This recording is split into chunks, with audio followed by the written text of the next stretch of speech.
आदाब नाजरीन, आप देख रहे हैं गुलिस्तान न्यूज। अभी तक का उर्दू खबरनामा लेकर मैं आपका मेजबान गौहर कुछे आपकी खिदमत में हाजिर। तफसीलात से पहले अभी तक की सुर्खियों पर एक नजर।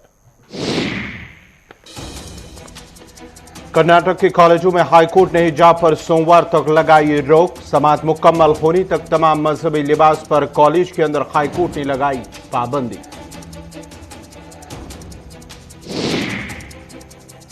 यूपी में पहले मरहले के लिए 11 अजला की 58 नशस्तों पर वोटिंग मुकम्मल। 623 उम्मीदवारों की किस्मत का फैसला ईवीएम में हुआ कैद।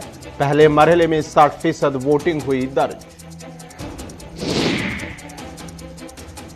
एनसी के एतराजात और तजावीज को हदबंदी कमीशन ने किया नजरअंदाज। एतराजात और तहफुजात पर मबनी मुफस्सिल रिपोर्ट तैयार करके कमीशन को करेंगे पेश उमर अब्दुल्ला।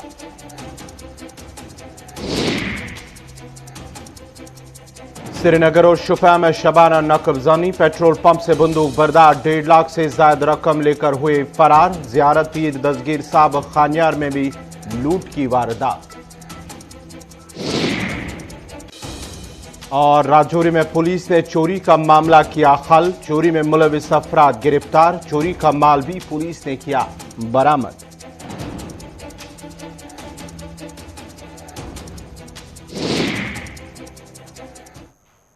और अब पेश है खबरों की तफसील। कर्नाटक हाईकोर्ट में हिजाब पर पाबंदी मामले में दोबारा समाअत पीर तक के लिए मुलतवी कर दी गई है। कोर्ट ने कहा है कि अगले हुक्म तक कॉलेजों में मजहबी लिबास का इस्तेमाल ना किया जाए। समाअत करने वाली एक रुकनी बेंच ने इस मामले को चीफ जस्टिस ऋतुराज अवस्थी के हवाले किया था ताकि इस मामले में वसीतर बेंच तश्कील दी जाए। चीफ जस्टिस ने हिजाब मामले की समाअत के लिए सहरुकनी बेंच तश्कील दी है, जिसमें उनके अलावा जस्टिस कृष्णा दीक्षित और जस्टिस जेएम काजी भी शामिल है।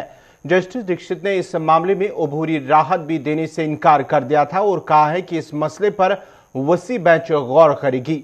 समाअत के दौरान हाईकोर्ट ने कहा है कि वो मुशाहिदा कर रहे हैं कि सर पर हिजाब पहनना बुनियादी हुकूक में शामिल है या नहीं। ये भी मुशाहिदा किया जा रहा है कि हिजाब पहनना मजहब का लाजमी जुज है या नहीं।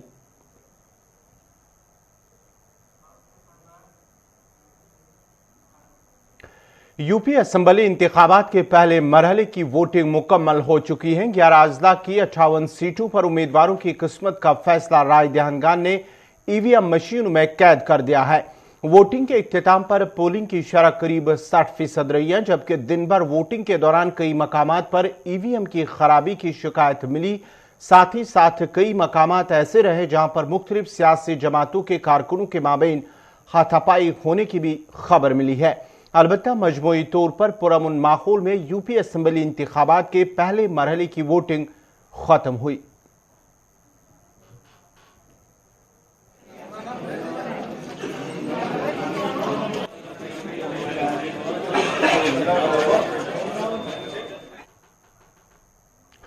नेशनल कॉन्फ्रेंस के नायब सदर उमर अब्दुल्ला का कहना है कि एनसी ने खतबंदी कमीशन की पहली और दूसरी रिपोर्ट मुस्तरद की है।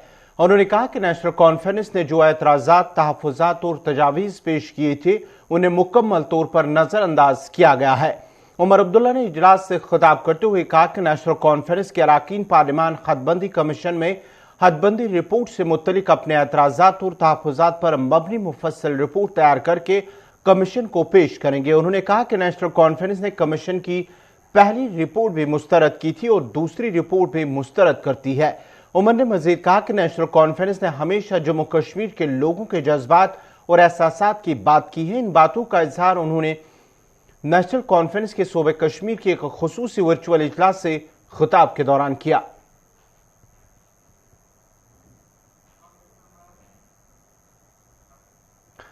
जिला तरक्याती कमिश्नर श्रीनगर ने कहा है कि श्रीनगर में आबी जखायर को बहाल करने का काम शुरू कर दिया गया है, जबकि सभी आबी जखायर के साथ साथ कटकुल को भी इसकी असली शान में बहाल किया जाएगा, जिससे न सिर्फ इलाके में सयाहत को फरोग मिलेगा बल्कि मकामी नौजवानों को रोजगार के मौके भी फराम होंगे। लगभग 2.8 किलोमीटर है ये। आप देखें अगर टंकीपुरा से शुरू होकर फिर ये शोरगढ़ी मोहल्ला तक जाती है, वहां जेलम से मिलती है। किसी जमाने में इस पूरे स्ट्रेच में जो 2.8 किलोमीटर स्ट्रेच है, इसमें किसी जमाने में बोट्स चलती थी और जो टूरिस्ट आते थे उनको काफी ज्यादा वो एक तफरी का मकाम था ये, और काफी सेहत अफजा और फ्रेश एयर इस एरिया की मानी जाती थी। लेकिन आज अगर आप देखें, पिछले कई दहाइयों से काफी खस्ता हालत में थी, और इसमें सिल्ट बहुत ज्यादा डिपॉजिट हो गया है, और जो नेबरहुड से जो प्लास्टिक गार्बेज लोग फेंकते हैं उसकी वजह से काफी ज्यादा ये डिटीरियोरेट हो गई है वाटर बॉडी। तो हमने पूरे जिले श्रीनगर में वाटर बॉडीज को रिस्टोर करने का काम शुरू किया हुआ है, और कटकुल का काम भी लगभग 500 क्यूबिक मीटर अभी तक इसमें से मलबा निकाला गया है। तो मलबा निकालकर या मलबे से निकालकर इस पूरी कुल को हम दोबारा से इसकी ओरिजिनल पोजीशन। जनूबी कश्मीर के शोपियां जिले में 3 बंदूकबरदारों ने एक पेट्रोल पंप से 1,59,000 रुपए से ज्यादा रकम लूट ली है, जबकि चोरों ने श्रीनगर के इलाके खानियार में भी हजरत शेख सैयद अब्दुल कादिर जिलानी रहमतुल्लाह अलैह के आस्थान आला पर अतिया बॉक्स को तोड़कर नकदी रकम उड़ा ली है।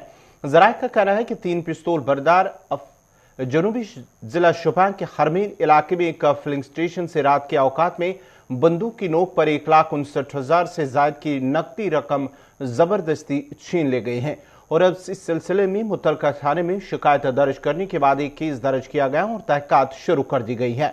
उधर चोरों ने सैयद अब्दुल कादिर जिलानी रहमतुल्लाह अलैह के आस्थान आलिया वाका खानियार श्रीनगर पर मौजूद अतिया बॉक्स को तोड़ा और मौजूद रकम लेकर फरार हो गए। ताम इस हवाले से भी मुकदमा दर्ज करके तहकीकात शुरू कर दी गई है।